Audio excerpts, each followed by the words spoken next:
Então, essa semana nós temos nossa última semana aqui para concluir aí o conteúdo que a gente tinha para concluir nesse primeiro bimestre. Eu pretendo concluí-lo hoje aqui e na quinta-feira é minha intenção fazer aqui uma revisão, né, do conteúdo aí da disciplina nesse primeiro bimestre.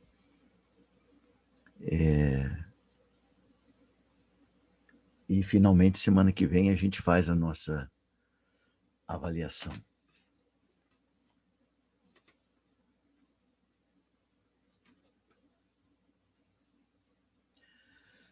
Espero que todos tenham me encaminhado lá, né, a primeira avaliação parcial. Alguém não encaminhou?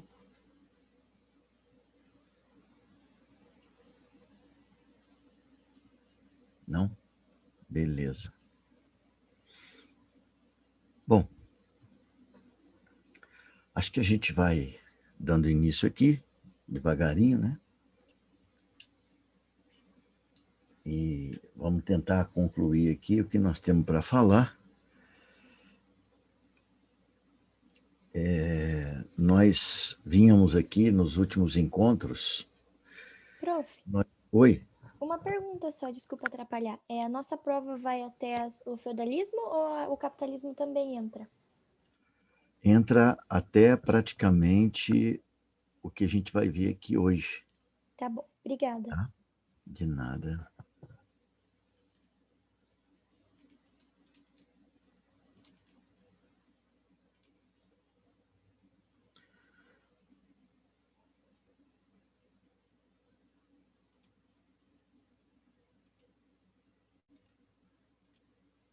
Que coisa aqui. Bom, vocês estão me ouvindo bem? Sim. Sim? Sim, Ok. sem problemas. Que bom. Então, veja, então nós vínhamos falando aqui nos nossos dois últimos encontros, penso eu, sobre esse período que trata exatamente aí da transição do feudalismo ao capitalismo e também desse período que nós aqui chamamos de a etapa infantil do desenvolvimento do capitalismo, que é exatamente compreendido ali pelos séculos XVI e XVII. Seria a primeira etapa, portanto, do desenvolvimento do capitalismo, que nós dissemos que a maioria dos autores, principalmente os historiadores, quando trabalham com essa questão, né, eles preferem se identificar ou se reportar a esse período como o período do mercantilismo, né? Bom, e o que é que tem aqui de importante que a gente já falou e que é importante nesse período? Primeiro, nós dissemos aqui, é simples assim, um breve resgate de algumas questões gerais importantes.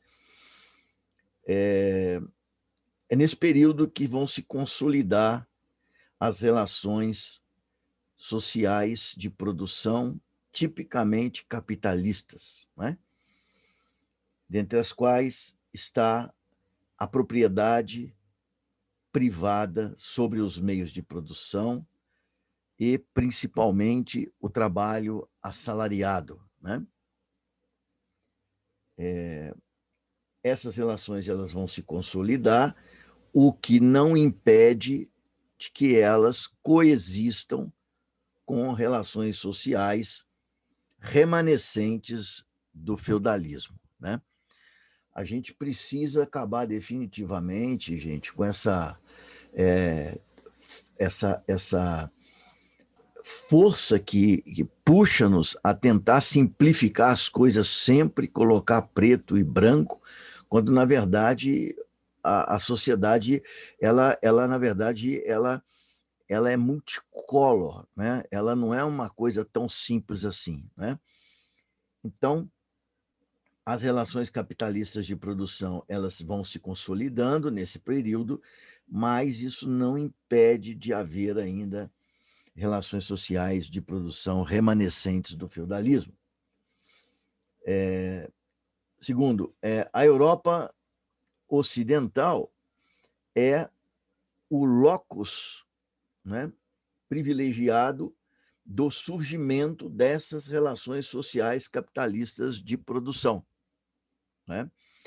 De novo aqui, ó, significa o quê? Significa que o capitalismo ele não nasce de uma maneira abrupta, simultânea, em todas as regiões da Europa, nem mesmo da Europa, né? Quanto mais falar do resto do mundo, né? No resto do mundo ainda tem muitos lugares que ainda vão viver em situações pré-capitalistas. Aqui, pré-capitalistas no sentido de que pode ser várias outras formações sociais, vários outros modos de organização da vida social que não seja o capitalista. O poder político, nesse período, já se encontra centralizado nacionalmente nas mãos do Estado. Mas o Estado continua sob o controle do rei, que é o senhor feudal dos senhores feudais. Contudo, as políticas econômicas implementadas pelo rei são inspiradas basicamente em interesses da burguesia. Se a gente lembrar daquela estrutura que nós apresentamos aqui lá no início do semestre para a disciplina, nós dizíamos que a sociedade ela está estruturada a partir de uma infraestrutura, uma base, que é onde se localizam as relações de produção, e ela tem também uma superestrutura. E a superestrutura, de certa forma, ela sempre é empurrada, né? Empurrada, pressionada pela base da sociedade, pela base econômica, para que ela se adapte ao novo estágio de desenvolvimento das forças produtivas. Então, o que nós estamos dizendo aqui é que as forças produtivas haviam passado por um expressivo desenvolvimento, mas a superestrutura da sociedade ainda não havia se adaptado a esse novo estágio de desenvolvimento das forças produtivas.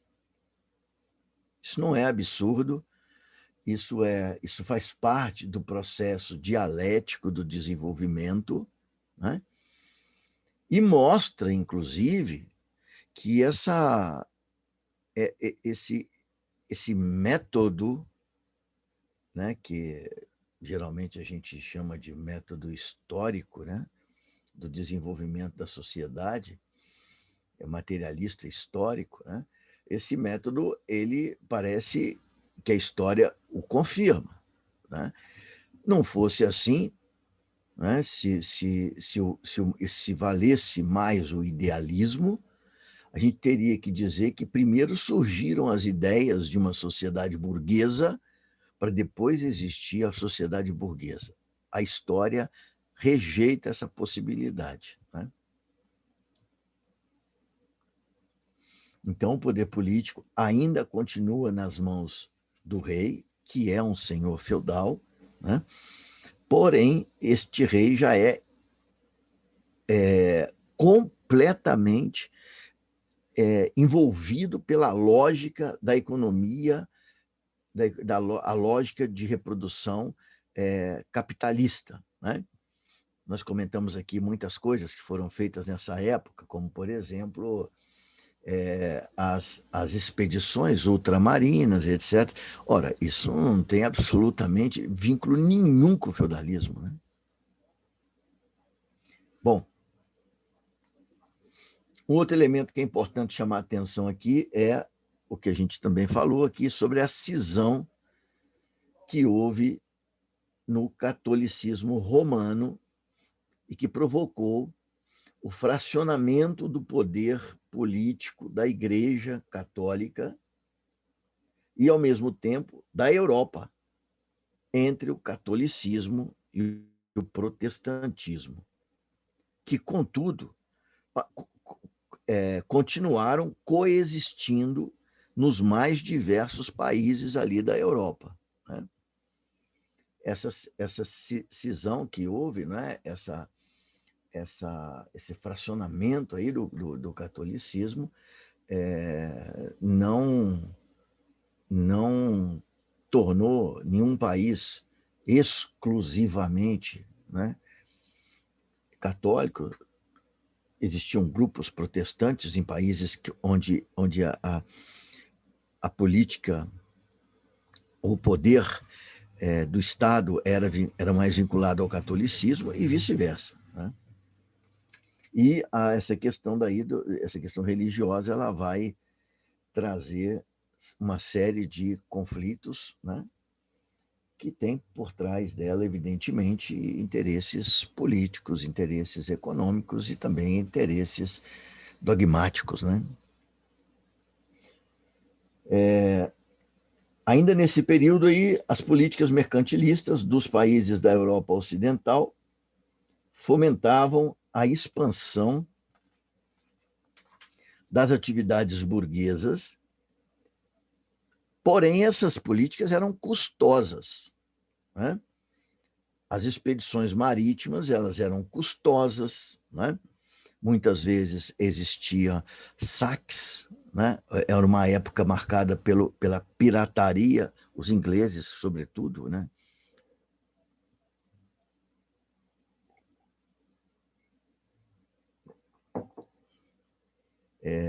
Então, as expedições, elas eram custosas, existiam guerras, muitas vezes, inclusive entre nações europeias. A colonização, ela era custosa, o próprio comércio era uma atividade custosa, né?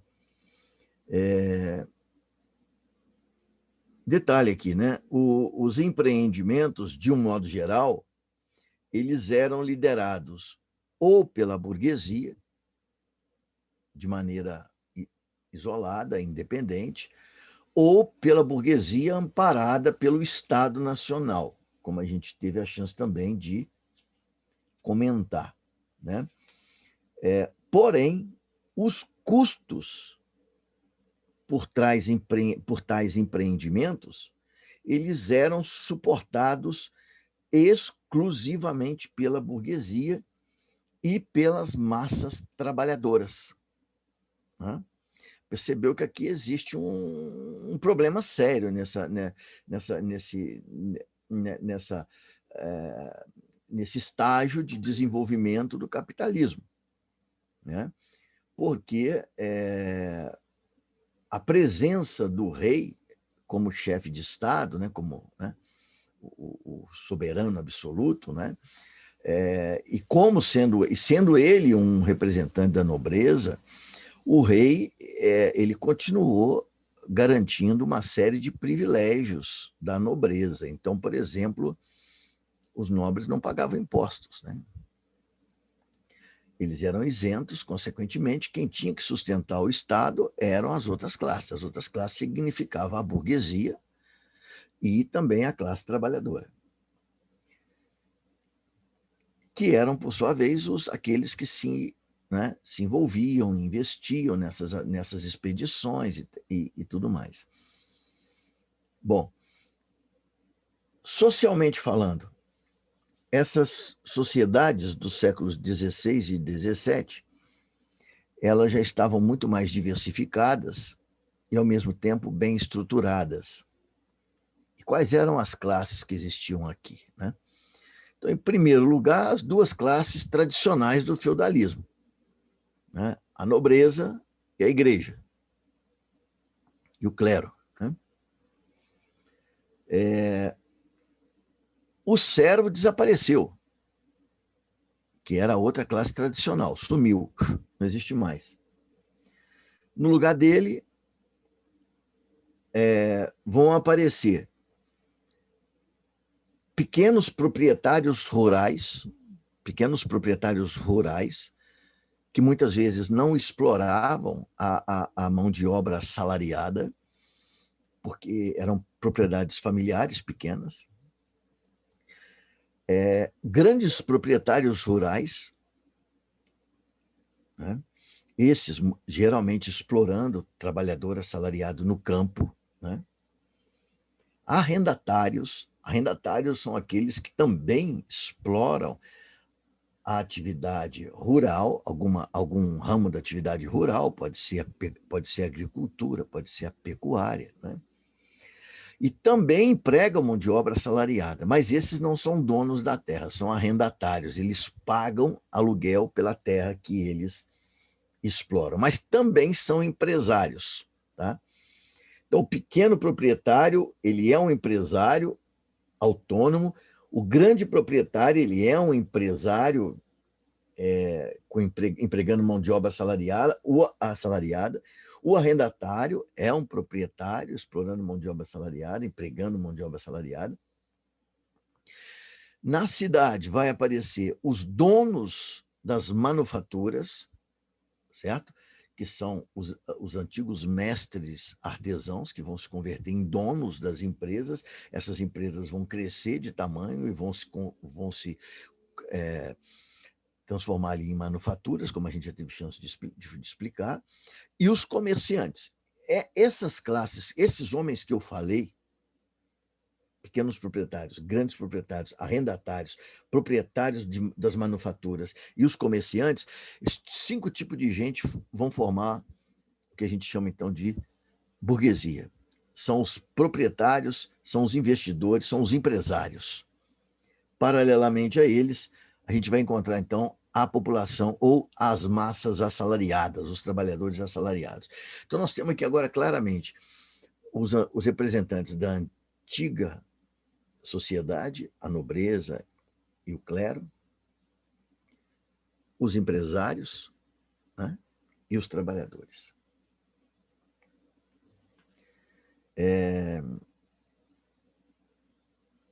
No âmbito dessa sociedade, existem inúmeras contradições, né? Contradições principalmente econômicas. A principal delas é aquela que opõe o empregador e o assalariado, exatamente porque o lucro do empresário nessa nova sociedade ele vai ser obtido através da exploração, do trabalho assalariado, né? Existe também a contradição que existe entre a nobreza, de um modo geral, incluindo o rei, e a burguesia, né? Por conta do que a gente disse, porque o rei ele vive de tributação, e ele vive de tributação sobre a burguesia e as massas trabalhadoras, quer dizer, são aqueles que trabalham, que sustentam a monarquia, em tudo, né? Essas contradições, nessa época, vão ser agravadas por motivos de natureza religiosa, né? Então, as questões aí envolvendo protestantes e católicos agravam essas contradições econômicas, né? Na Inglaterra, especificamente, a Inglaterra é o lugar onde as contradições vão se tornar mais mais fortes, talvez pelo avanço, inclusive, do protestantismo no contexto nacional, né, com a criação da Igreja Anglicana pela rainha Elizabeth I, a última rainha da dinastia Tudor, não é isso? Elizabeth vai criar a Igreja Anglicana e essa igreja ela tem uma estrutura episcopal parecida com a Igreja Católica. A própria rainha é a cabeça da igreja. Porém, lá na Inglaterra, vai se edificar, paralelamente à igreja anglicana, que é protestante, um outro tipo de protestantismo muito mais radical, que é um protestantismo que não é apenas contra o Papa, ele também é contra essa centralização do poder nas mãos da rainha. É um protestantismo que reivindica mais democracia e participação dos membros da igreja na gestão da igreja, né? E esse protestantismo aí, que vai ser encabeçado aí pelos presbiterianos, né, também é um protestantismo de natureza mais radical e já exigindo uma certa autonomia no que diz respeito, pelo menos, à gestão ali dos procedimentos religiosos na igreja, né? Isso aí vai fazer com que na Inglaterra a gente tenha ali 3 grupos, né, religiosos, quer dizer, continua havendo os representantes, os simpatizantes do catolicismo, existe o simpatizante do protestantismo anglicano e existe os chamados puritanos, né, que são mais radicais. O fim do reinado de Elizabeth vai agravar mais ainda os conflitos religiosos na Inglaterra.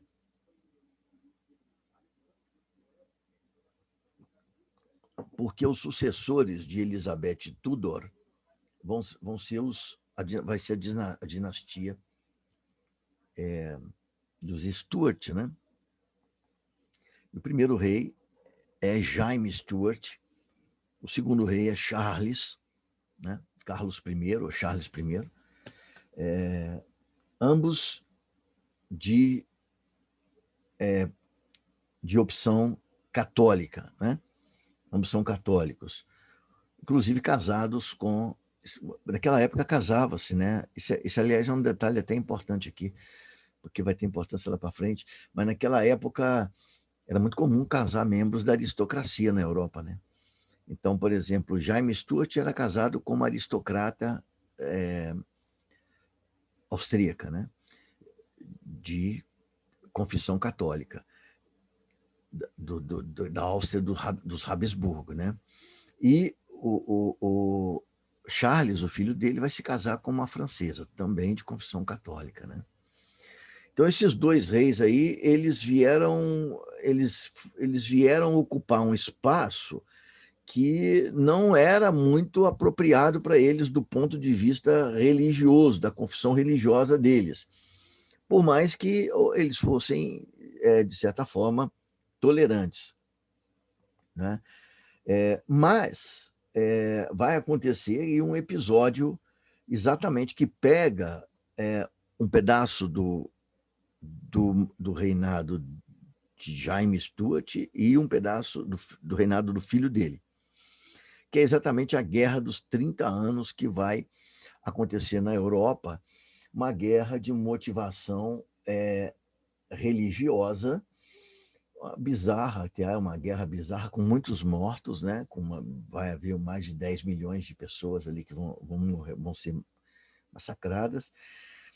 E essa guerra vai opor protestantes e católicos, e os ingleses, que eram protestantes, eles não vão se envolver na guerra em apoio aos países protestantes, principalmente, no caso, a Alemanha, a República Tcheca, né? E isso trouxe uma insatisfação profunda, né, na Inglaterra por conta dessa omissão, né, dos reis ingleses que podiam, e essa era a reivindicação, defender os, é, os países representantes lá do protestantismo. Bom, essa guerra aí, no final das contas, a França, que era católica, ela participa da guerra do lado dos protestantes, porque estava em jogo ali uma questão geopolítica muito importante, porque os católicos que estavam envolvidos na guerra mais diretamente era o Habsburgo, né, o Império Habsburgo, que juntava ali Espanha e Áustria. E eles eram muito fortes, e a França tinha um medo muito grande da vitória dos católicos, pudesse dar ao Império Habsburgo, o Império Católico ali formado, né, por, repito, Áustria e Espanha, pudesse dar um poder muito grande a eles. Então a França se junta à Alemanha, e graças a isso a guerra termina, né, na verdade, e logo depois é convocada uma conferência, a famosa Conferência de Westfália, onde são divididos ali os territórios. A França vai ganhar algumas partes de território, inclusive na região da Alemanha, né? A Alemanha não, dos principados que tinham ali na época na Alemanha, porque a Alemanha só vai se formar no século XIX, essa Alemanha que a gente conhece, né?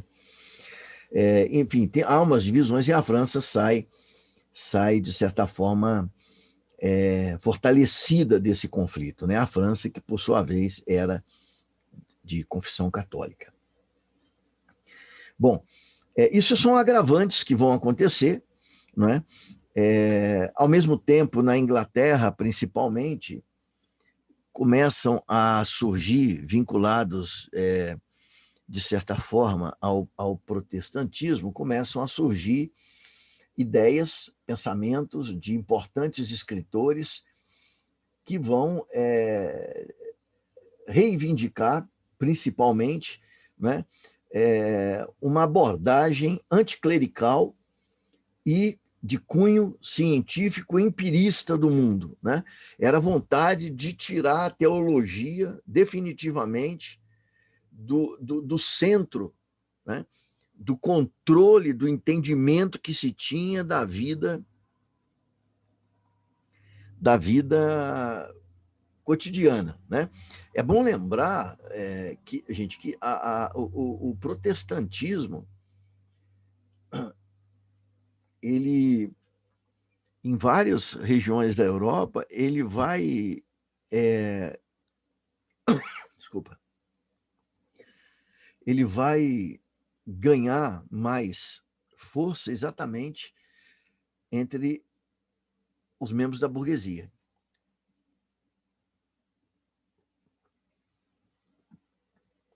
A nobreza sempre esteve muito próxima, né, por todas as vinculações históricas, com o catolicismo, com a Igreja Católica. A burguesia que vai se apegar mais ao protestantismo, né, e agora começam a aparecer ideias na Inglaterra, aí no século, principalmente já no começo do século XVII, advogando exatamente que o mundo precisa ser entendido a partir de uma perspectiva empirista, né? É o que eles consideravam ciência. Esse empirismo tinha uma ligação muito forte com a burguesia, porque a burguesia ela é uma classe que a sua existência é muito pragmática, né? A burguesia ela é tudo muito calculado, né? Ou seja, é custo, receita e ganho. Tudo é muito matematizado, é cálculo puro, etc. Então não tem muita influência nas atividades burguesas considerações de ordem moral, né? Porque o propósito da burguesia é ganhar dinheiro, essa é a moral da burguesia, né? Então, aquelas preocupações de ordem moral que eram trazidas pelo catolicismo, isso era considerado algo um tanto quanto marginal, de certa forma, na visão da burguesia, o que obrigava a contestar, muitas vezes, os posicionamentos moralistas que vinham da igreja, né? E essas ideias ganham força principalmente através do trabalho de dois grandes pensadores, dois grandes filósofos britânicos, inicialmente, que foram, sequencialmente, aí, Francis Bacon e Thomas Hobbes. Um outro que vai ser, inclusive, aluno, pode-se dizer, no sentido de discípulo de Hobbes, vai ser John Locke, que vem depois, mais para frente. Então, as ideias anticlericais, elas ganham força também nessa época, principalmente aí na Inglaterra, né? Bom, e diante desse quadro, inconformismo com a postura religiosa do rei, a questão do avanço das ideias anticlericais, o posicionamento de exigência de maior democracia na gestão da questão da igreja, etc., enfim, e as contradições econômicas que existiam, é nesse contexto que o rei inglês Charles I, né, ele convoca o parlamento britânico em 1640, porque na Inglaterra, desde o século XIII, por razões muito específicas, porque no século XIII a Inglaterra tinha sido invadida pela França e pelos normandos, né? E os normandos estabeleceram ali um domínio que não era um domínio assim muito pesado, mas foi exatamente um chefe normando que acabou se tornando rei no século XIII na Inglaterra, e para minimizar os conflitos entre o rei francês, né, um francês, e a sua corte, também francesa, e os ingleses, que realmente era uma situação delicada. Então, o rei teve que fazer concessões aos ingleses. E entre essas concessões, ele aceitou assinar a Carta Magna. A Carta Magna, do século XIII, repito, ela, já desde esse momento, portanto, ela criou alguns limites ao poder do monarca na Inglaterra. Isso foi um caso excepcional, não aconteceu nos outros países, porque não tiveram a mesma experiência.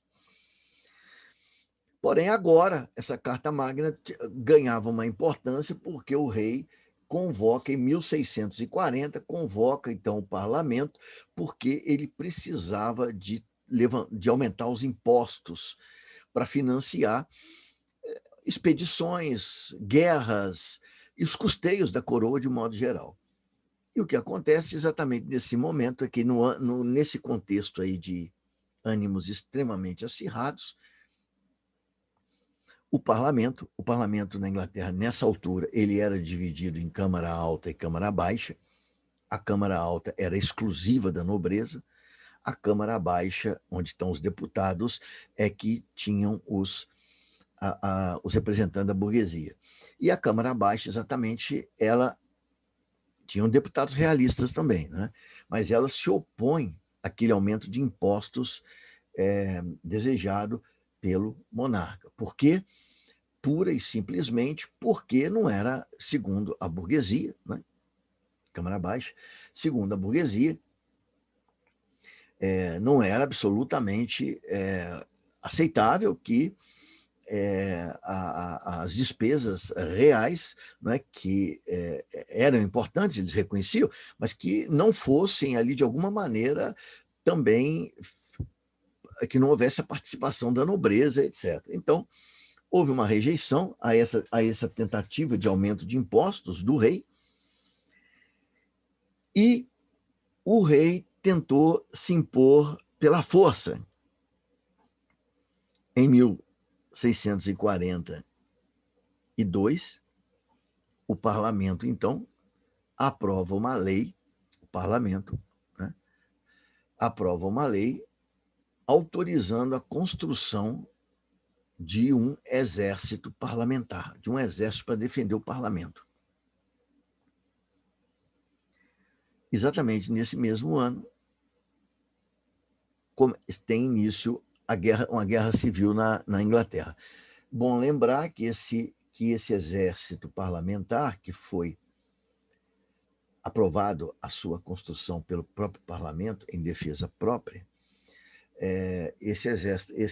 essa construção desse exército, ela foi financiada e não apenas com impostos que foram cobrados a mais com essa finalidade, mas foi financiado também com empréstimos externos. E externos aonde? Externos exatamente na Holanda.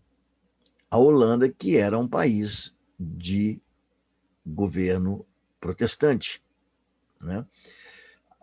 Não só o governo era protestante, mas a Holanda também tinha ali, desde o início do século XVI também, que a Holanda vinha se desenvolvendo, principalmente de maneira comercial, com uma importância específica aí para o setor bancário, né?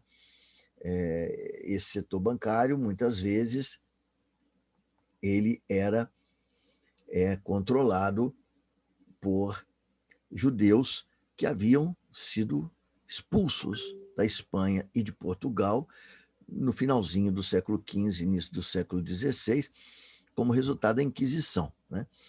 E certamente que, veja, os judeus foram expulsos de Espanha e Portugal, que eram países católicos. Foram parar na Holanda, que era um país protestante. Evidentemente que os judeus também tinham um desgosto muito grande com os católicos, né? E aqui, na verdade, o parlamento está pedindo financiamento para a construção de um exército para lutar contra exatamente um rei, como eu disse, Charles, que era um rei de confissão católica. Ou seja, houve aí um acordo geral, e isso acabou desencadeando, portanto, a Guerra Civil na Inglaterra. Aquele filme que eu coloquei lá para vocês, coloquei o link dele, né? Morte ao Rei, né? Não sei se alguém viu, mas vale a pena ver. O filme é muito interessante, o filme é bacana, mostra exatamente. O filme já começa com a Guerra Civil, né? Em 1642. E ali vai ter todo um desdobramento, aquela Guerra Civil, porque o exército parlamentar do parlamento vai vencer o exército real. E, ao vencê-lo, eles vão aprisionar o rei, né? É claro que numa prisão, num palácio, né? Mas o rei vai ser colocado sob a guarda do exército do parlamento, e ao rei vai ser proposto uma série de reformas que praticamente transformava a monarquia numa figura decorativa, né? Ele perdia praticamente todo o poder que ainda tivesse. E o rei, ele rejeita, né? Evidentemente, ele rejeita, porque vocês devem saber que, com todas as limitações que a Carta Magna podia ter imposto, os reis sempre tiveram uma percepção, né, de que eles, na verdade, eles tinham ali a bênção, né, praticamente de Deus para ocupar aquela função. Isso era, inclusive, vem da Idade Média, quando a Igreja Católica praticamente reconhecia essa autoridade temporal dos reis e reconhecia que eles eram autoridades autorizados por Deus, né? Então o rei vai se recusar e vai ser decapitado. O filme retrata isso, e a maneira como o filme retrata é muito interessante, porque inclusive consta que foi mais ou menos daquele jeito, em muitas narrativas desse episódio, consta que foi mais ou menos daquele jeito mesmo. O rei teria sido submetido a um processo de traição, na medida em que ele levantou o exército real contra o povo, né? Mas a Constituição não autorizava o rei a ser processado pelo parlamento, então há um conflito enorme ali, mas no final das contas o rei ele é considerado culpado. Antes disso, o parlamento foi expurgado pelo exército parlamentar. Todos os deputados que eram realistas, né, adeptos do rei, foram expulsos. Houve, então, esse julgamento, e o rei foi julgado culpado, ele foi para a guilhotina, né? E ele foi decapitado em praça pública, né?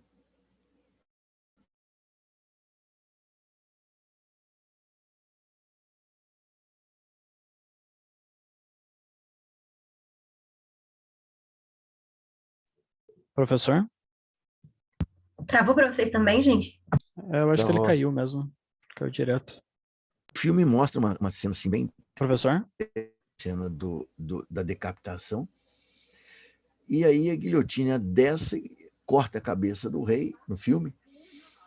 E aí um dos líderes que acabou assumindo a liderança desse processo foi Oliver Cromwell. Cromwell era um proprietário de terras, né, de porte médio grande. Ele era um empresário, né, rural, né, era proprietário de terra, empregava trabalhadores assalariados e tal, e ele acabou assumindo a liderança. Veja que Cromwell era, portanto, um homem representante da burguesia. Ele acaba assumindo a liderança do processo, e no dia dessa decapitação, o que acontece é que ele vai lá no corpo do rei, coloca a mão lá no sangue dele, né? E levanta a mão para o público, assim, mostrando, né? E diz assim, é vermelho, né? É vermelho, né? Porque existia um mito de que sangue de rei era azul, né? Porque ele era um tipo, tinha um pacto aí, sei lá, que tinha uma vinculação com Deus, não sei o que mais. Então, diziam antes que o sangue da realeza era azul. E o Cromwell vai e molha a mão no sangue dele, porque a mão toda ensanguentada, vai e mostra para o povo assim, o sangue dele é vermelho, ele é igual a um de nós, não tem nada a ver aqui, nós não estamos ferindo aqui, nem estamos aqui decapitando ou condenando alguém que foi um preposto de Deus aqui. Não, isso é um homem normal, um homem que comete erros, cometeu erros e recebeu o seu castigo de acordo com as leis. Cromwell, ele vai, então, a partir desse momento, ele assume o poder. O filme, se vocês perceberem lá, o filme também explica que nesse processo da Revolução Inglesa, chamada de Revolução Puritana, porque muitos defendem a ideia de que a questão religiosa aí acabou tendo um papel muito grande, se bem que, na maioria dos casos, principalmente quando o processo ele é analisado, né, pelos economistas, a gente tende a perceber ali os fenômenos mais fundamentais que existiam ali, e a gente percebe que a grande questão que tinha ali, na verdade, era uma questão econômica, e por isso mesmo que a gente se refere a essa revolução como revolução burguesa. Tem gente que diz que é a revolução puritana, né, desses radicais, etc., dos quais Cromwell era também membro, né? Mas o filme mostra, inclusive, que nesse processo da Revolução existiam, na verdade, dois líderes, né? Um líder moderado e um líder mais radical. E o líder moderado, que no filme, na verdade também, na realidade também, foi Lord Fairfax, né? Este cara, ele, na verdade, ele pretendia reformar a Constituição, tirar poder do rei, diminuir os poderes do rei, mas a ideia dele, inclusive, ele era de origem nobre, né? Esse Lord Fairfax. E por isso a ideia dele era manter, na verdade, o rei no palácio, no posto dele de rei. Ele simplesmente perderia uma série de outros, digamos, poderes que ele tinha. Mas Cromwell era muito mais radical do que ele. O Cromwell nunca quis apenas reformar a Constituição na Inglaterra. Ele quis verdadeiramente, o propósito dele era, em primeiro lugar, se desfazer de um rei católico e, simultaneamente, colocar no poder, transferir o poder para as mãos do parlamento, que era onde estava a burguesia. O filme mostra um pouquinho exatamente isso, né? Bom, assim que... é preciso dizer que a partir de... é um processo conturbado, um processo revolucionário, e nesse processo conturbado, num determinado momento, as coisas avançam muito mais do que Lord Fairfax, que era o reformista queria, ele acaba, portanto, sendo, digamos, ultrapassado na liderança do processo pelo Cromwell, e as coisas caminham para algo absolutamente imprevisto até então, né? Ou seja, a radicalização do processo acaba transformando Cromwell num chefe de Estado com poderes muito grandes, né? Ele se transforma no Lorde Protetor da Inglaterra, que ele acaba se transformando, portanto, num ditador, né? Bizarro, porque todo o movimento começou exatamente para suprimir os poderes os elevados poderes que estavam na mão do monarca, e no final das contas apenas mudou a figura, o cara deixou de chamar rei, passou a chamar Lorde Protetor, mas se tornou um ditador na República durante o curto período republicano na Inglaterra, né? Eu vou voltar um pouquinho ao período do Cromwell e da Revolução, porque o que é mais importante ainda não foi falado, mas só para acrescentar aqui que a Revolução Britânica ela vai ter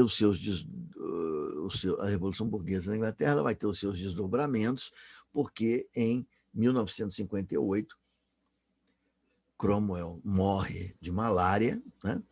E a incapacidade do filho dele de continuar liderando o país acaba fazendo com que haja ali uma aliança política dentro da Inglaterra, e essa aliança vai restaurar o poder do monarca, né? No caso, o filho de Charles I, Charles II, ele tem a sua situação de retorno ao trono inglês, porém, ele também católico, né? No final da história, em 1688, tamanhos conflitos, é empossado um rei e uma rainha protestantes, o rei de origem holandesa, a rainha de origem britânica, descendente dos reis britânicos.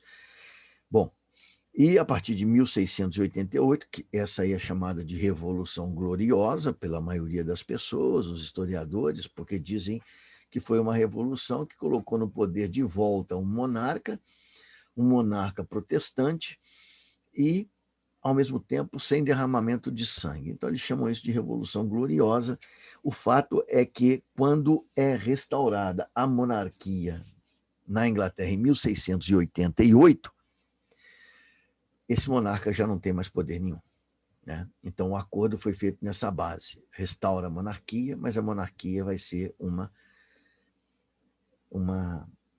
figura absolutamente decorativa no país, né?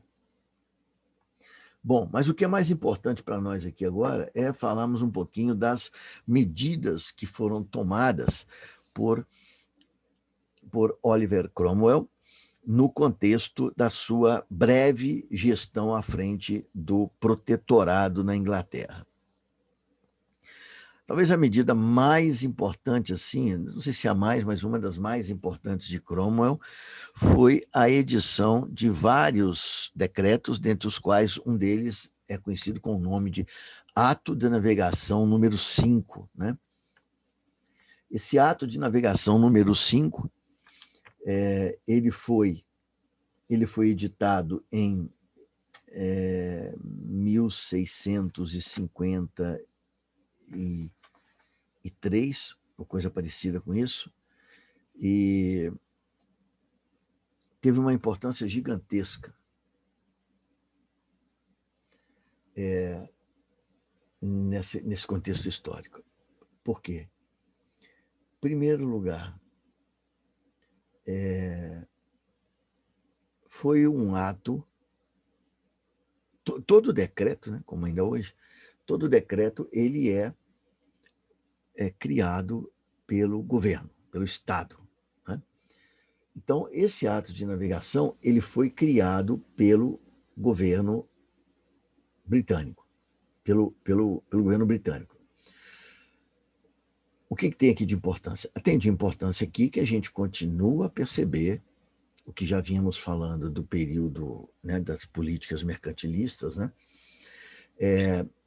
A gente continua a perceber que o Estado teve uma importância muito grande no fomento do desenvolvimento econômico da Inglaterra, do desenvolvimento do capitalismo na Inglaterra. Porque este ato ele vai ter repercussões na economia, que eu vou falar agora. É o segundo elemento importante desse ato. O ato de navegação, o que ele dizia? Ele proibia que fosse realizado o comércio com a Inglaterra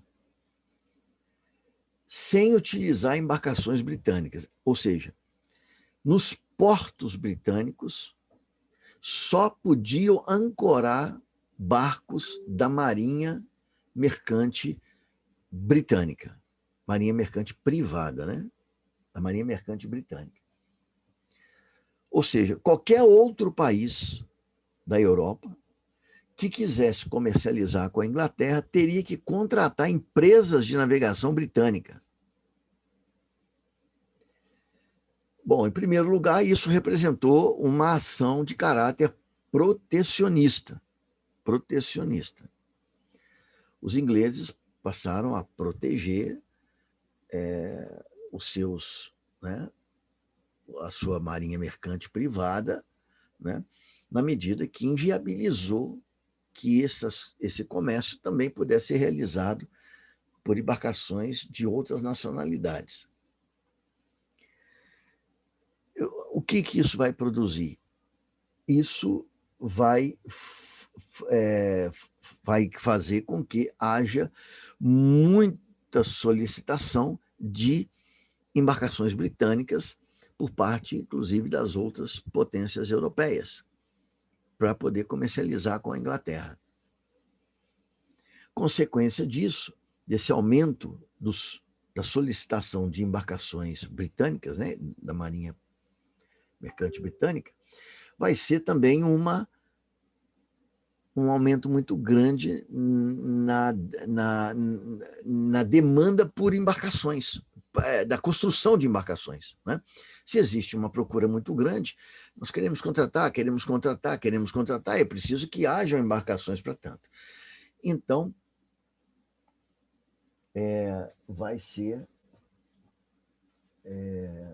vai haver um estímulo muito grande aí à produção de embarcações britânicas. Só para vocês terem uma ideia, alguns anos depois do ato de navegação, em 1686, as embarcações britânicas elas eram capazes de transportar 190 mil toneladas de produtos, fosse lá o que fosse. Em 1686. Né? Em 1700... Deixa eu ver se eu acho aqui, peraí. Em 1700, está aqui, os britânicos já conseguiam transportar 317 mil toneladas. Então, olha só, 1686, 190 mil toneladas. 14 anos depois, 1700, de 190 mil, os britânicos já são capazes de transportar 317 mil toneladas. Em 1756, ou seja, 100 anos depois do ato de navegação, 100 anos, um século, né? Os ingleses já são capazes de transportar 525 mil toneladas, ou seja, em um século, os ingleses aumentaram a capacidade de transporte marítimo deles em cerca de 3 vezes. Pode parecer pouco se a gente pensar com a mente de hoje, certo? Porém, não vamos esquecer que nós estamos ainda numa época que não tem máquina, não tem fábrica. Manufatura que produz. Manufatura naval, trabalho na mão. Né? Então, houve uma explosão, na verdade, na produção naval, que tinha lugar na Inglaterra. Evidentemente, os ganhos de comércio também foram muito grandes. A produção naval, mesmo sendo ela artesanal, ela acaba, por sua vez, desencadeando, não é? Outras atividades ou outros ramos da atividade econômica que vão abastecê-la ou que vão fornecer alguns produtos para ela, né? Então, há um benefício muito grande do ponto de vista econômico para a Inglaterra nessa época. Essa foi a segunda importância do ato de navegação, feito pelo Estado e beneficiando a iniciativa privada inglesa. O terceiro elemento importante, na verdade, é uma consequência involuntária, mas aconteceu, né? Porque o que aconteceu foi que este aumento na procura por embarcações britânicas, como a gente comentou, ele também produziu um crescimento na procura por embarcações ou por empresas comerciais britânicas. E os ingleses, sem estar em condições de produzir no volume necessário todas aquelas embarcações solicitadas, os ingleses tiveram que encomendar embarcações em algum lugar, porque eles não eram capazes de produzir tudo sozinhos. Mas onde que eles encomendariam essas embarcações? Né? Num outro país europeu, mas os outros países europeus eram impérios, concorrentes. Né?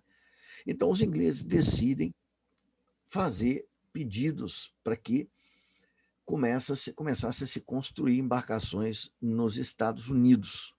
Né? E essas embarcações vão começar a ser construídas na costa leste dos Estados Unidos, Ora, mas o que isso significou? Isso significou uma quebra completa, né, de um dos elementos mais estruturais do colonialismo, que a gente sabe perfeitamente bem, a gente falou aqui já, né, fazia parte das políticas mercantilistas, que era a proibição de que se produzissem, né, bens manufaturados nas colônias, exatamente para que não concorressem com a metrópole. Acontece que agora, diante das necessidades impostas ali pela nova situação, os ingleses encomendam essas embarcações, né, aos Estados Unidos. E na costa leste dos Estados Unidos, então, vão surgir empresas manufatureiras, objetivando exatamente a produção dessas embarcações. Quebra-se o monopólio. Enquanto no resto da América, inclusive no Brasil, nós vivíamos debaixo de uma lei imposta pelo Império, Portugal, né? De que aqui não se podia produzir bens manufaturados, não se podia produzir. Nos Estados Unidos, isso começa a ser realizado, portanto, nessa época, ou seja, por volta de final do século XVII, 1680, começo de 1700, por aí. Bom, e daí, né? E daí que nós sabemos que por trás das manufaturas existem os seus donos. Então começa a surgir nos Estados Unidos um sistema manufatureiro e junto com ele uma burguesia. É bom lembrar que nos Estados Unidos teve uma colonização que teve características um pouco diferentes do restante da América, né? Então, por exemplo, o sul dos Estados Unidos parecia muito com o resto da América, do resto da América inteira, né? O sul ele era agrícola e ele era marcado pela grande propriedade, que lá eles chamavam de plantation, né? Era o latifúndio, né? Trabalhado por mão de obra escrava. O sul dos Estados Unidos era muito parecido com o resto da América, principalmente o Brasil. Mas o norte não. Porque o norte dos Estados Unidos foi ocupado por homens livres que se tornaram pequenos proprietários das terras que ocupavam. Então, ali nós tínhamos uma categoria de gente que não era mais trabalhador escravo, nem era servo, né? Eram produtores independentes, né? Livres, que não usavam geralmente mão de obra escrava, porque eram propriedades familiares, geralmente eram propriedades pequenas, né? E é exatamente nesse ambiente que vai surgir, portanto, um desenvolvimento de uma manufatura e junto com ela vai surgir uma burguesia no nordeste dos Estados Unidos. Vamos deixar isso aqui, porque a gente não vai continuar aqui falando dos Estados Unidos, não está exatamente na hora, mas nós vamos voltar a falar muito em breve, mas é bom lembrar disso, porque os Estados Unidos vão, daí a quase 100 anos, vamos dizer, pouco menos do que 100 anos, os Estados Unidos vão também passar por uma revolução muito importante, né? Que é a Revolução Burguesa norte-americana, que muitas pessoas chamam de... Porque lá nos Estados Unidos há uma coincidência entre dois acontecimentos. De um lado, a Guerra da Independência, mas essa Guerra da Independência ela é encabeçada pelo Nordeste dos Estados Unidos, ou seja, pela burguesia norte-americana. Então, simultaneamente, foi a Guerra da Independência e a Revolução Burguesa Americana. Mas disso a gente volta a falar para frente.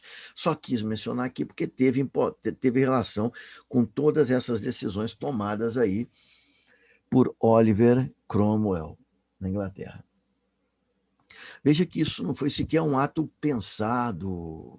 Inclusive, depois os ingleses vão se arrepender, né?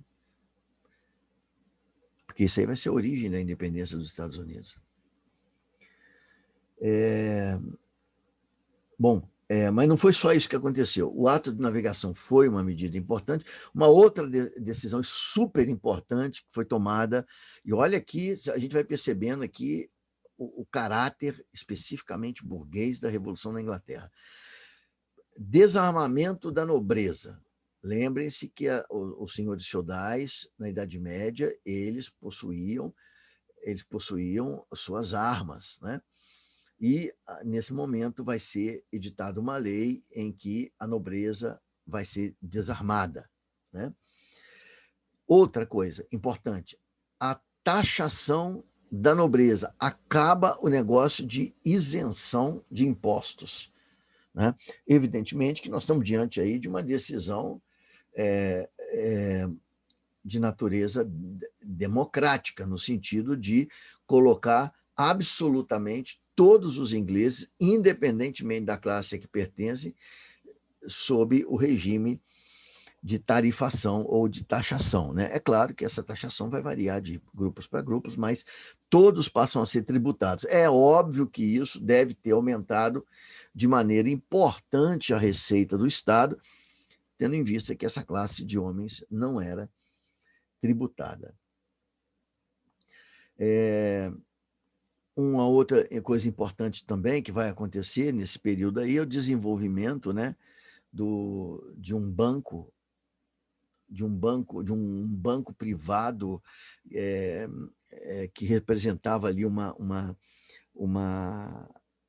associação de bancos privados, né, que foi o Banco da Inglaterra, né? O Banco da Inglaterra, quando ele surge, ele é um banco privado, né, que agrega outros bancos privados, né? O principal desses bancos independentes era, evidentemente, os bancos da família Rothschild, né? Mas outros bancos também participam dessa associação que deu origem, portanto, ao Banco da Inglaterra. Esse Banco da Inglaterra, no século XX, vai se transformar num banco público, numa espécie de banco central. Continua chamando Banco da Inglaterra, mas hoje ele é controlado pelo governo da Inglaterra.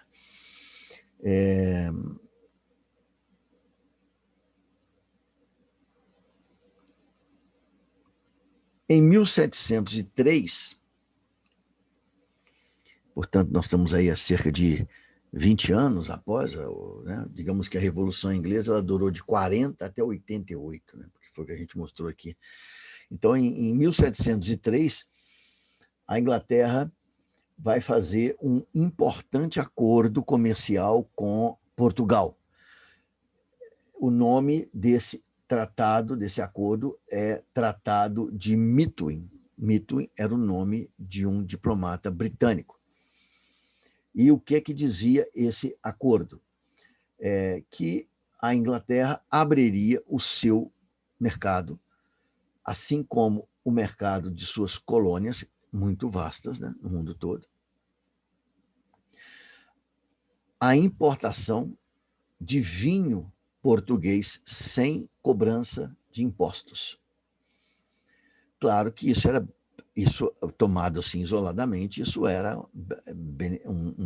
um benefício para Portugal, porque os mercados controlados pelo Império Britânico no exterior eram vastos e a Inglaterra naquele momento já era, digamos, a economia mais pujante que existia na Europa, consequentemente o poder aquisitivo dos ingleses também era muito elevado.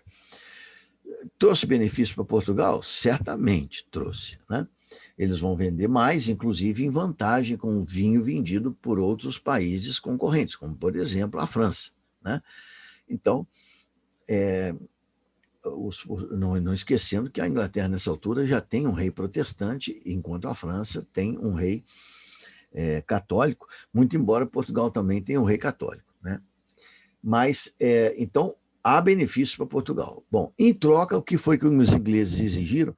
Que Portugal abrisse o seu mercado e das suas colônias para a venda de produtos têxteis que eram fabricados nas manufaturas inglesas, né? Ou seja, roupa de tudo quanto é tipo, né? Produto feito aí de pano, de tecido, enfim. E isso também vai ser muito benéfico para a Inglaterra, né? Portugal tinha um controle de várias colônias, inclusive o Brasil, mas o impacto aqui maior não é necessariamente nesse de poder vender mais, é que ao fomentar a exportação de vinho por parte de Portugal, na verdade, o que aquilo representou foi um fortalecimento, na verdade, da economia produtora agrícola de Portugal, produção de vinho, produção de uva.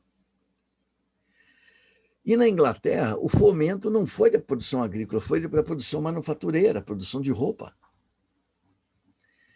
Isso vai ter uma importância muito grande, porque isso vai gerar lucros expressivos e significativos em um ramo da atividade manufatureira, que é o setor têxtil, que, como a gente sabe, né, a gente já vai falar logo disso na sequência, mas é exatamente aí que vão acontecer importantes transformações de ordem técnica, que vai dar origem à Revolução Industrial na Inglaterra. Né? Enquanto Portugal continuava um país agrícola, que produzia vinho e vendia uva, vinho e produzia e vendia no mundo todo, a Inglaterra vai se transformar num país economicamente manufatureiro e com uma prosperidade expressiva do setor manufatureiro. Né?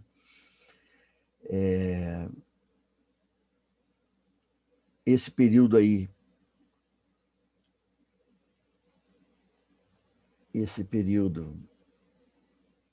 vai ser um período também em que as guerras e os conflitos internacionais continuam, né? Inclusive, logo no período imediatamente à Revolução Britânica, ali por volta de 1650 e tal, depois que o rei foi decapitado, houve um problema grande na Inglaterra, porque eles haviam mobilizado um exército muito grande, o parlamento. E agora não havia mais guerra, quer dizer, não tinha muita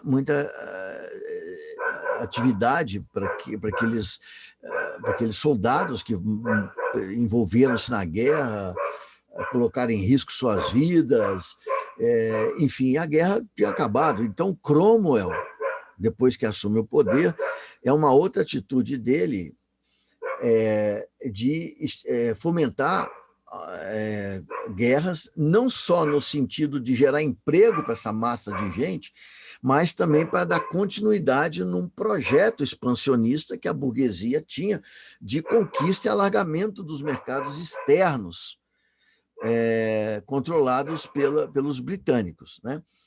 Nesse contexto, né, vai acontecer, agora um pouco mais para frente, já na década do século XVIII, né, vai acontecer a famosa Guerra dos 7 Anos com a França, e essa guerra também vai ter importâncias muito significativas,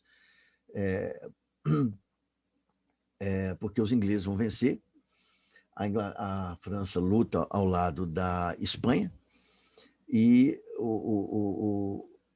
vai haver o Tratado de Paris, né, que vai ser onde vai ser assinada a paz nessa guerra, e nesse Tratado de Paris vai ser acordado que os espanhóis vão continuar, por exemplo, com a ilha de Cuba, também com as posses que tinha na Ásia, Filipinas. Né? Os franceses vão manter alguns países ali, ilhas que tinha na América Central. Em compensação, os franceses vão sair completamente do Canadá. É nesse momento aí que o Canadá passa a ser controlado definitivamente pelos ingleses. Né? Na época, os franceses acharam que não fazia tanta importância, porque, afinal de contas, as ilhas do Caribe, etc., elas eram produtoras de açúcar, né, que tinha um valor importante comercial na Europa, mas a médio e longo prazo, evidentemente, que o controle do Canadá acabou sendo muito mais importante para a Inglaterra do que controlar os países da América Central. Então, esses não são episódios importantes aí desse contexto do século XVIII, portanto, um século aí que deu sequência à Revolução Burguesa, e nesse momento, na Inglaterra, a Inglaterra é o único país no século XVIII em que toda a sua estrutura, desde a infraestrutura, desde a base econômica até a superestrutura, ou seja, o poder de Estado, hoje, no século XVIII, está sob o controle e a liderança da burguesia. E, evidentemente, como a gente está tentando aqui enumerar, as diversas políticas todas essas políticas adotadas pelo governo britânico, né, pelo parlamento, né, elas vão ser políticas de estímulo ainda maior para que pudesse se desenvolver as atividades de interesse da burguesia, o comércio, a manufatura, né, as navegações, a própria guerra é um elemento importante, né, nesse desenvolvimento, né, portanto, a Inglaterra é um país capitalista de corpo e alma, praticamente, completamente transformado. A maioria dos demais países europeus ainda estão nessas fases aí de transição. A França, por exemplo, em breve vai passar pela Revolução Francesa, né, de 1789, que também vai, a Revolução Burguesa na França, né, que também vai produzir, né, a decapitação do rei, com a diferença que na França nunca mais volta a monarquia, né? A França vira uma república definitivamente depois disso.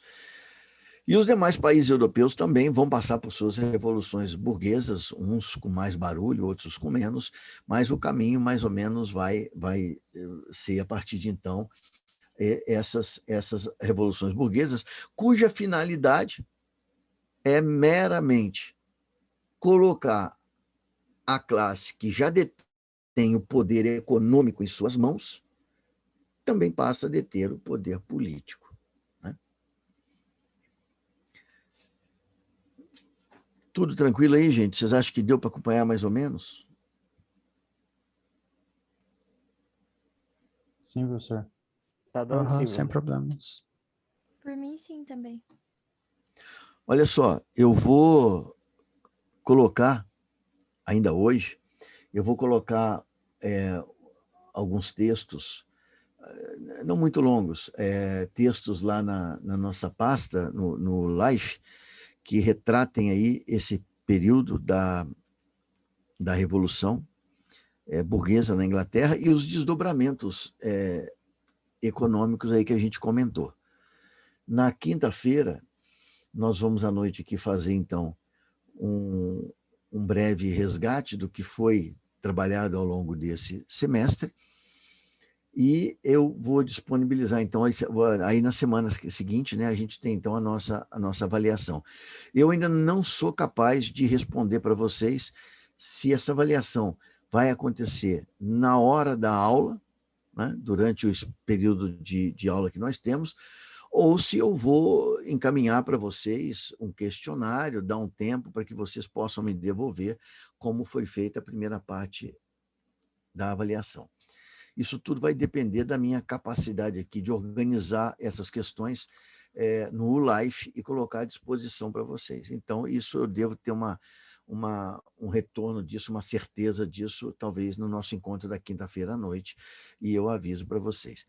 Aqueles que não tiveram ainda a oportunidade de ver, eu realmente sugiro que, aconselho que vejam aquele filme lá, que eu botei o link lá na pasta lá do Life, da nossa disciplina, Morte ao Rei, porque o filme ele mostra umas coisas bem interessantes a respeito do processo revolucionário, que é um processo complexo. O processo revolucionário ele é um processo complexo. Vamos lembrar aqui, eu comentei sobre as classes sociais da Inglaterra, e eu comentei também sobre as contradições. Agora, apesar das contradições, veja, a burguesia e as massas trabalhadoras, ou seja, os trabalhadores assalariados, ainda que exista contradição entre eles, existem também convergências de interesse, né? Por quê? Se o comércio prospera e, junto com o comércio, as manufaturas prosperam, porque vão vender mais. Ora, muito provavelmente, essas duas coisas juntas vão gerar mais empregos. E quem vai ser beneficiário nessa hora são os trabalhadores assalariados, ou porque vai aumentar a quantidade de emprego, ou porque vai aumentar o salário deles. Então, veja, ao mesmo tempo que existia contradição e conflito de interesse entre a burguesia e a classe assalariada, os trabalhadores assalariados, existia também convergência de interesses. E esses interesses convergentes se opunham, inclusive, às políticas monárquicas, que muitas vezes, em razão dessas tributações exageradas, sufocavam a atividade burguesa, a atividade manufatureira e a atividade comercial, porque quanto mais impostos, menores tendem a ser os lucros. Consequentemente, isso pode inibir as atividades empresariais, vai prejudicar o burguês, evidentemente, o empresário, mas vai prejudicar também o trabalhador assalariado, porque isso podia gerar desemprego e todos os efeitos colaterais que resultam daí, né? Quando a revolução ganha corpo, juntam-se burgueses e trabalhadores contra o poder arbitrário e absoluto do monarca. Só que o processo ele é complexo, ele não é um troço simples, porque de um lado da história você tem o monarca, mas do outro você tem duas classes que, inclusive, entre elas tem contradição. Isso vai acontecer no caso da Revolução Burguesa, porque existem os representantes dos trabalhadores ali, né, os seus representantes e tal, que vão reivindicar mudanças muito maiores do que a burguesia desejava. Por exemplo, os trabalhadores eles queriam reforma agrária. Eles queriam acesso à terra, mas acesso à terra contra quem? Se os donos eram a burguesia. Então, veja, tem uma série de conflitos que vão se desdobrando. Isso vai acontecer em todas as revoluções. Todas elas. Revolução é um processo extremamente complexo. Pode-se fazer muitas coisas para se evitar uma explosão revolucionária. Mas se a explosão acontece, os rumos que essa revolução vai tomar são absolutamente imprevisíveis. Vai depender muito das forças que estão em jogo e das suas capacidades de negociação e, ao mesmo tempo, de subordinação ali das demais classes que estão envolvidas no processo. Bom, gente, eu não sei se alguém gostaria de fazer aqui alguma pergunta, alguma consideração. Está bem claro, professor. Acho que não precisa. Tudo bem, professor. Bom, então tá certo, gente. Então, eu agradeço aí a presença de vocês mais uma vez, desejo uma ótima semana e a gente se vê na quinta-feira à noite. Beleza? Obrigada, professor. Boa noite. Boa noite, Vitória. Tchau, professor. Boa noite. Boa noite, Boa noite, professor. Luiz. Boa Tchau, noite. professor. Bom Boa noite, descanso. professor. Então, Matheus. Obrigada. Tchau, Bom tchau, gente. descanso. Boa noite, professor. Boa noite, professor. Obrigada. Obrigado a vocês. Tchau. Professor, Oi. posso fazer uma perguntinha rapidinho, agora que eu Claro que estou pode. escrevendo aqui? Todos esses processos, eles começaram na Inglaterra e depois eles foram se alastrando para os outros países da Europa com as revoluções burguesas. Mas mesmo ele começando aqui com a Inglaterra, todos esses processos da primeira fase do desenvolvimento capitalista já estavam acontecendo, mesmo que pouquinho, nos outros países da Europa também, né? Não somente na Inglaterra. Não somente, mas principalmente nos países da Europa Ocidental, né? Porque alguns autores vão escrever sobre isso. Por exemplo, à medida que houve a expansão econômica na Europa Ocidental, fomentada em grande parte, como a gente comentou aqui, pela entrada volumosa de metais preciosos, de ouro, através da Espanha e Portugal, enquanto isso animou a produção urbana, né, que já vinha, porque a vida citadina ela vinha já em crescimento na Europa Ocidental. Por exemplo, na Europa Central e Oriental, Isso acabou fomentando, na verdade, as atividades, como não havia se desenvolvido cidades na época, acabaram fomentando as próprias atividades produtivas feudais, né? Então, por exemplo, na Europa Central e Oriental, vai haver uma espécie de fortalecimento, na verdade, do feudalismo, né? Na Europa Central e Oriental. Não houve Aham. uma ruptura ou uma aceleração do desenvolvimento burguês, como houve na Europa Ocidental, né? É por isso que, por exemplo, o feudalismo ele vai perdurar na Rússia, por exemplo, até 1864, é quando o czar vai abolir o feudalismo na Rússia. Ou seja, o feudalismo na Rússia ele termina praticamente junto com o fim da escravidão no Brasil, né? Lá 1864, aqui 1888. Né? Entendi. 24 anos Tá. depois. Isso vai ter um peso muito grande, evidentemente, no desenvolvimento posterior da Rússia, né? Porque, veja, a Rússia deixa de ser feudal em 1864. A Inglaterra, ela praticamente... vamos pensar aqui na Revolução Burguesa Inglesa, vamos deixar o período anterior, que já tinha relações capitalistas de produção, vamos deixar ele de lado, vamos pensar na Revolução. A Revolução Burguesa da Inglaterra foi em 1640. O fim do feudalismo na Rússia foi em 1864. Veja, 200 e praticamente 220 anos depois da Revolução Burguesa da Inglaterra, a Rússia estava abandonando o feudalismo. Mais de 2 séculos depois. Isso tem um peso econômico muito grande, né? Tá. Entendi então, professor. Ficou claro agora. Muito obrigada.